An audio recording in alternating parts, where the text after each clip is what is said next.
बड़ी खबर प्रतापगढ़ से है, जहां जिला कारागार में आज कारागार राज्य मंत्री धर्मवीर प्रजापति पहुंचे, जहां उन्होंने कैदियों से मुलाकात करते हुए उनके साथ सीधा संवाद किया और परिवार वालों से भी उन्हें कनेक्ट कराया। साथ ही साथ जेल में निरुद्ध कैदियों को अपराध की दुनिया से बाहर निकलने के लिए संकल्प भी दिलाया। इस दौरान मंत्री ने बयान देते हुए कहा कि अब तक उनकी सरकार ने 400 ऐसे कैदियों को जेल से रिहा किया जो बेवजह जेल में निरुद्ध थे।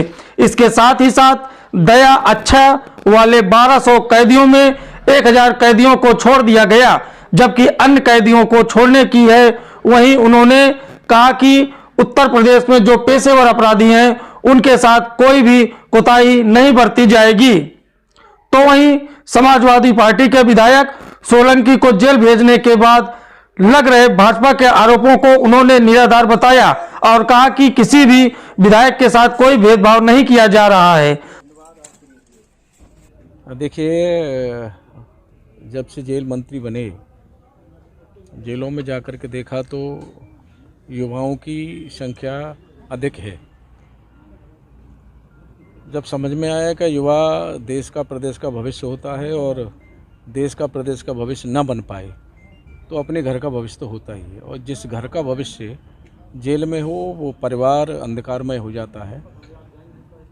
ये चीज़ें जब जानने के बाद हमने मन में आया कि हम उन युवाओं के साथ सीधा संवाद करें। तो ये मेरी 38वीं जेल है जिसमें सीधा कैदियों के साथ संवाद, और संवाद में उन कैदियों को हम उनके परिवार से कनेक्ट करते हैं, उनको याद दिलाते हैं कि आपके जेल आने के बाद में आपका परिवार किन परिस्थितियों से गुजरता है।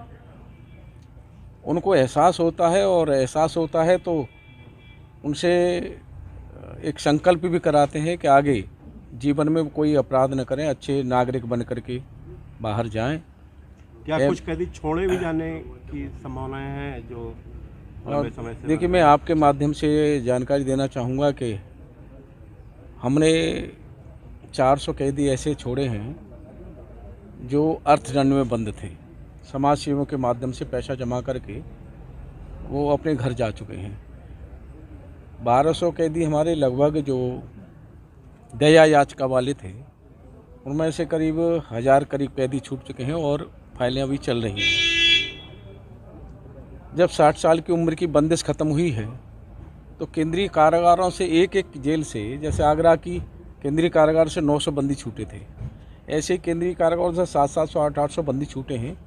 तो बहुत बड़ी संख्या में बंदी हमारे छूटे हैं और आगे भी प्रक्रिया निरंतर चलती रहेगी। आपके माध्यम से जानकारी देना चाहूँगा कि जो पेशेवर अपराधी हैं उनके लिए नियम के अनुसार जो व्यवस्था है वो रहेंगी, लेकिन जो अनायास घटित घटना में कैदी बन जाते हैं उनके साथ हम लोग मानवीय दृष्टि अपनाते हुए उनको अपने संवाद के माध्यम से बातचीत करके वो बाहर जाएं न्यायपालिका के माध्यम से, तो बाहर कोई दोबारा अपराध की दुनिया में न जाएं, कोई गलती ना करें।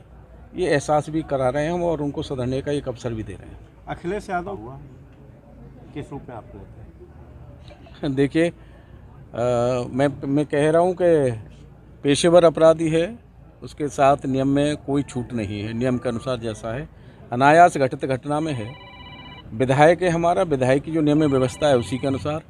और मिलने के लिए तो अगर मान लो विधायक है, विधायक जेल में है तो कोई भी जा सकता है, बंदियों से भी बंदी के परिजन जाते हैं मिलने, तो जो नियम व्यवस्था है वो तो रहेगी।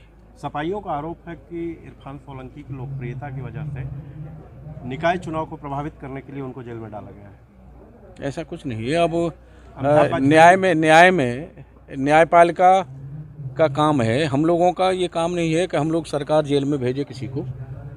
ये न्याय प्रक्रिया है, न्याय के तहत जो भी व्यवस्था होती है वो रहती है। निकाय चुनाव डिले होने का कहीं ऐसा तो नहीं कारण कि दिल्ली एमसीडी का चुनाव भाजपा बुरी से डिले किया जा रहा है? नहीं, ऐसा कुछ नहीं है, ऐसा कुछ नहीं है। हम लोग पूरी तरह से चुनाव में तैयार हैं। जैसी व्यवस्था होगी हम लोग चुनाव के लिए हर समय तैयार रहते हैं। बिलावल भुट्टो ने एक प्रधानमंत्री पे बयान कार्यक्रम किया है, विरोध प्रदर्शन किया है और सभी पूरे उत्तर प्रदेश में हुआ है। क्या ये आंदोलन और आगे बढ़ेगा? जैसे